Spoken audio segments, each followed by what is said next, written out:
একমাত্র আল্লাহর উপর অটুট বিশ্বাস থাকার কারণেই একজন হজযাত্রীর জন্য দুবার বিমান অবতরণ করেন পাইলট। লিবিয়ার দক্ষিণাঞ্চলের এক নির্ভীক যুবক আমের মাহদি চলতি বছরের হজ পালনের উদ্দেশ্যে রওনা দিয়েছিলেন সৌদি আরবের দিকে, কিন্তু যাত্রা শুরুর মুহূর্তেই ঘটে গেল এক অবিশ্বাস্য ঘটনা। এ ঘটনা ইখলাস ও আল্লাহর কুদরতের জীবন্ত দৃষ্টান্ত হয়ে উঠেছে। ইতিমধ্যেই সামাজিক যোগাযোগ মাধ্যমে আলোচনার কেন্দ্রবিন্দুতে পরিণত হয়েছে এ অলৌকিক ঘটনা। 3 দিন আগের ঘটনা।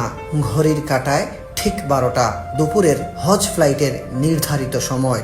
আমের ছিলেন তার দলের সর্বশেষ হাজি, যিনি মিশর হয়ে সৌদি যাওয়ার জন্য ট্রিপলি বিমানবন্দরে পৌঁছান। কিন্তু এয়ারপোর্টে পৌঁছানোর পরেই নিরাপত্তা কর্মকর্তা তাকে জানান তার পাসপোর্ট সংক্রান্ত একটি সিকিউরিটি ইস্যু দেখা দিয়েছে, যার কারণে তিনি প্লেনে উঠতে পারবেন না। বাকিরা সবাই বোর্ডিং শেষ করে প্লেনে উঠতে থাকেন, আর আমের আল্লাহর উপর বিশ্বাস করে একা বসে থাকেন অজানা এক পরিণতির অপেক্ষায়। এই পরিস্থিতি দেখে এক নিরাপত্তা কর্মকর্তা এসে বলেন, আল্লাহ সবকিছুর উপর কুদরত রাখেন, হয়তো এই হজযাত্রা আপনার কপালে ছিল না।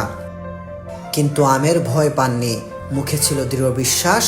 জবাব দিলেন, ইনশাআল্লাহ প্লেনটি উড়বে না, আবার ফিরে আসবে। আমার নিয়ত হজের, ইনশাআল্লাহ আমি অবশ্যই যাব। তার বিশ্বাসের সঙ্গে জবাব দেওয়ার কিছুক্ষণের মধ্যেই ঘটে গেল প্রথম অলৌকিক ঘটনা।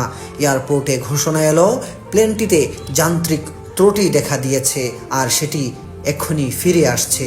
বিমানবন্দরে সবার চোখ এখন উপরে, কিন্তু তাতেও পাইলট আমেরের জন্য দরজা খুলেননি। দ্বিতীয়বারও আমেরকে ছেড়ে প্লেনটি উড়ে গেল। তৃতীয়বার ফেরা প্লেনটি আবারও সমস্যার সম্মুখীন হয়। এবার মৌসুমী ঝড়ো আবহাওয়ার কারণে প্লেনটি নিরাপদে আবার মাটিতে ফিরে আসে। তখন পাইলট নিজেই বলেন, আল্লাহর কসম, আমি আর বিমান উড়াবো না যতক্ষণ না আমের প্লেনে ওঠেন।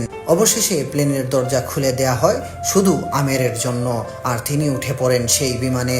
সৌদি আরবে পৌঁছে হজ পালনকারী এই যুবক একটি ভিডিও বার্তায় বলেন, আমার আনন্দ ভাষায় প্রকাশযোগ্য নয়। আল্লাহ তার কুদরত দেখিয়েছেন। আল কাহ্হার, যিনি নিয়মও ভেঙে দিতে পারেন। ঘটনাটি কেবল একটি ভ্রমণ কাহিনী নয়, বরং আল্লাহর একটি গুণবাচক নাম আল কাহ্হারের প্রকাশ। তিনি চাইলে সব রেওয়াজ, নিয়ম, নিরাপত্তা, এমনকি আবহাওয়াকেও পরাভূত করতে পারেন, কেবল একজন বান্দার পবিত্র নিয়ত ও অটল ঈমানের জন্য।